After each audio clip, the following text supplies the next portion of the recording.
Danielle, okay, let's go and take a look. I opened this up in a separate window so that we can really take a good look here. So let's go through the requirements first. So the object must be dominant. It is. Object must be shown with someone using it or interacting with it. There's that. Must show an image which is the result of using the object. And I guess that's the result of using the object. That's good. Must show at least two components. Okay, this is where we're not showing any components. Components are just little individual parts. Okay, so you need to show two components. We don't have that right now, so you need to include two components. Must include the headline, design in everyday life, plus a paragraph and captions. We don't have any captions. That's a caption, but right now it's not formatted as a caption because it's too large. I'll talk about that in a second. White background only, 7 by 15, asymmetrical. Image must come in contact twice. There's one there, and that's really it. These are basically boxes. These aren't bleeding images, so you want that. Make sure that the image comes in contact with the page twice. Design must combine images that are in boxes as well as cropped. So there's cropped, there's boxes. Okay, so you got that covered. Full color, keep your image dominant, must use a grid. Okay, so make sure you have all of those requirements in there. Let's go ahead and take a look at typography and layout.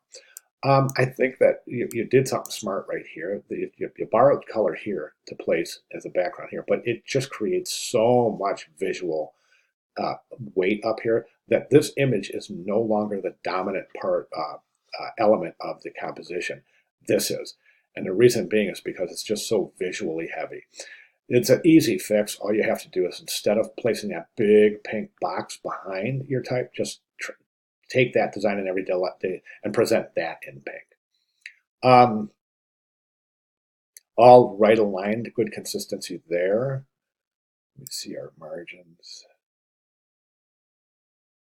A little bit weird on the margins here. Right now I've got this guide set at the right margin of the body copy, but it seems like the design could be in better alignment right there. You might as well align it as long as you're so close, right?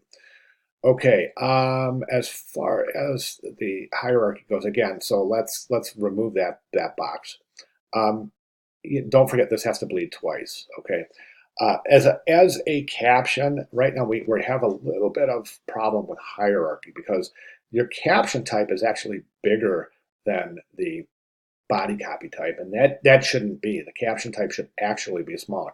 The order would be the headline would be biggest, subhead would be next, then the body copy, then the captions. So the captions, you don't want the captions to compete with body copy. And right now it's superseding hierarchy for the body copy because the caption is so big. Okay, I think that type is set pretty well. However, you're right aligned left reg, so you have to adjust those left regs, which can be very tricky. Don't forget to take a look at those regs, okay? And also in the announcements, I have a video on how to adjust regs. You want to take a look at that. That shows you exactly how to adjust your regs. Now, speaking of announcements, these 4 announcements in week 4 are critical. They're critical. Really, really important. Welcome to week 4 has some great examples in it, some tutorials, videos. And then these are tutorials, and this how to complete assignment 4 shows you exactly how to take visual elements from an image and incorporate them in your layout. So I think it's really important to get with those videos as soon as possible. Okay, other than that, my only other recommendation is really, really try to push your creativity. I mean, really try to push your creativity. Right now, it's very standard. It's nothing that somebody's going to look at and go, oh my God, wow, that's awesome. And we can see that in some of the examples. You know, that coffee maker is actually compelling. It's actually really visually engaging. And that's in the example. So you want to take a look at that and really, really push your creativity here. Okay, so those are my recommendations. Mostly it's requirements and then type and layout. So if you have any questions at all, please let me know and I'll be glad to make any necessary clarifications. Okay, great. Thank you very much.